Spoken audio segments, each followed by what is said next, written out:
Hello everyone, welcome to this channel of Young Pilgrims. My name is Sebastian and today we will continue with the study of the festive cycle that the Eternal has given us. This time we will reflect on the festivity of Sukot, a time of celebration and much learning. This festivity is the last one presented in the year and is categorized as a celebration since it included a moment of joy and happiness among the people of Israel, a moment in which they remember how their ancestors lived in the desert when they lived in tents, and a moment when they gave thanks for the last harvest of the year, which corresponded to the fruits of the trees. Like the rest of the festivities, this one is mentioned in the book of Leviticus chapter 23 from the verse 33 to the 36, and we can read this in that part. The Eternal said to Moses, "Say to the Israelites, on the 15th day of the 7th month, the Elohim festival of tabernacles begins, and it lasts for 7 days. The first day is a sacred assembly. Do not regular work. For 7 days present food offerings to Elohim, and on the 8th day hold a sacred assembly and present a food offering to the Lord, or to Elohim. This is the closing special assembly. Do not regular work." So starting off, we see that it's a commandment given by the Eternal, like the rest of the festivities, and that it will be celebrated on the 15th day of the 7th month, 5 days after the festivities seen in the previous video, Yom Kippur. Continuing, we see that it will be a time of celebration that will last 7 days, in which the first day there will be a holy convocation, as secluded day in which they don't work and they reflect on the Torah in a deeper way, and the rest will be celebration and of delivering of the Korbanot. In the book of Numbers, in chapter 29, from the verse 12 to the 38, all the Korbanot of those days are broken down, which are quite a few.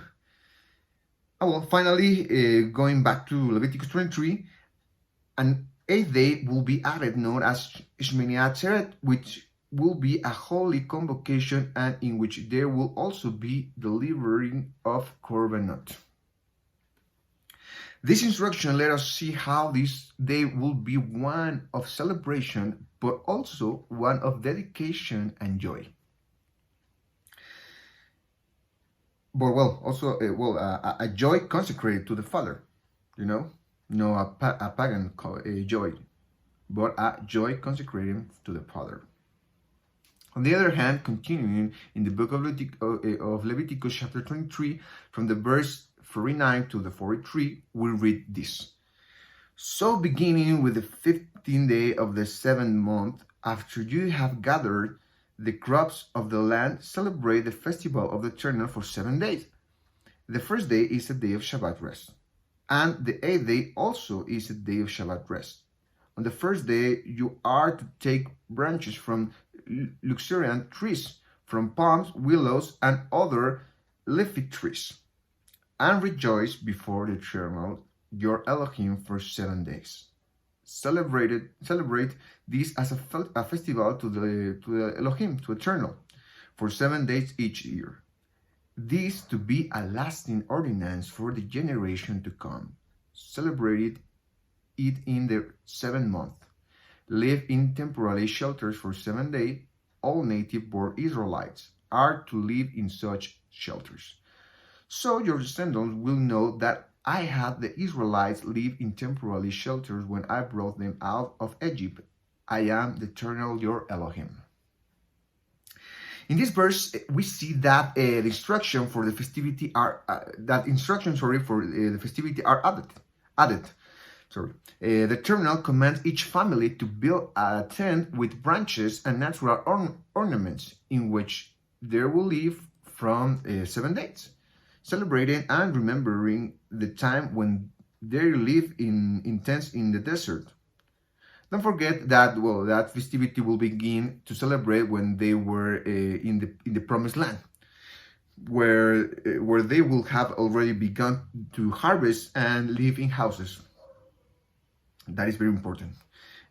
On the other hand, we see that this will be a perpetual commandment which they will teach their children, so that they will know that their parents live in tents and will not forget that they should not live rooted to this world and to the material also, but to the eternal in trust and obedience.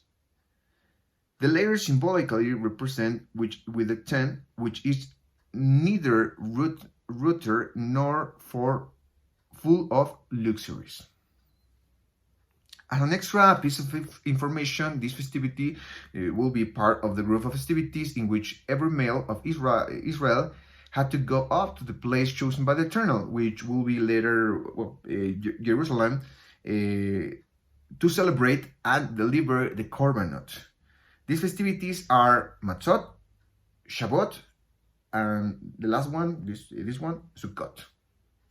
We see this in the book of Leviticus, chapter 23, from the verse 14 to 19. Finally, we have the 8th day, known as Shmini Atzeret. This one, from the strong 8083, which is Shmini, and means 8, and from the word Atzara, from the strong 6116, that means assembly or congregation. Sorry. So it was the 8th day of the congregation. And which together refer to an extra day, an 8th day of assembly. As a complement to the festival, on this, as a complement to the festival on this day, there will be a holy convocation and a temple service delivering the Korbanot in this 8th day known as Shmini Atzeret. Prophetically, this festivity has a shadow and figure on the celebration that will take place when the last fruits of the faith, the believers of the people of Israel and the Gentiles added, who also believe in Yeshua, and will start to follow the instruction from the Torah. Both are collected and taken to the heavenly abodes after the second coming of Yeshua. Something that Yeshua called the Lamb's wedding day, which of course is not literally a wedding, but a celebration of unity with the Father through their Son. To his Son, sorry.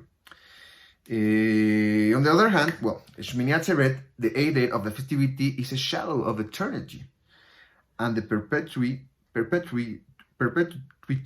of life in the Father through their Son.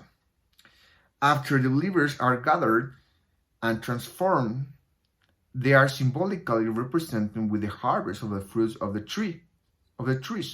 They will live a full eternity in the Father through the Ruach and the covering and instruction of the Son. As John 7, from the verse 37 to the 39, narrates, Yeshua make it clear just this day that if someone was thirsty, they will go to him, and from them then rivers of living water will flow, as he had told to the Samaritan woman in John chapter 4. Also, with this event referring to the redemption through his sacrifice, to the reception of the Ruach, and also to cleaning of the clothes and adoption of the instruction with which a man could return to eat from the tree of life and live forever, as mentioned in Revelation chapter 22, verse 14. Finally, then we have to ask ourselves, how do we celebrate it? Because it is still we have to celebrate it because it's a commandment given by the Eternal, not only for people of Israel, but also for us as believers added to the people of Israel. And well, not so different from the people of Israel. We have to celebrate not so different from them.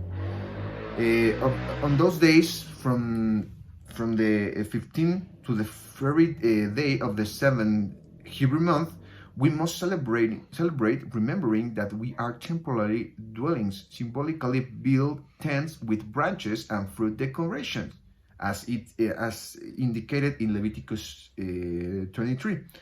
In fact, if you can even sleep in them, will be the best. This to experience how the remnant of the people of Israel live without taking roots in this world. We must also celebrate by keeping the first and the last day, the 8th day, as a holy convocation, and give it eternal the fruits of our life through our dedication and obedience. And well, that's all for this occasion.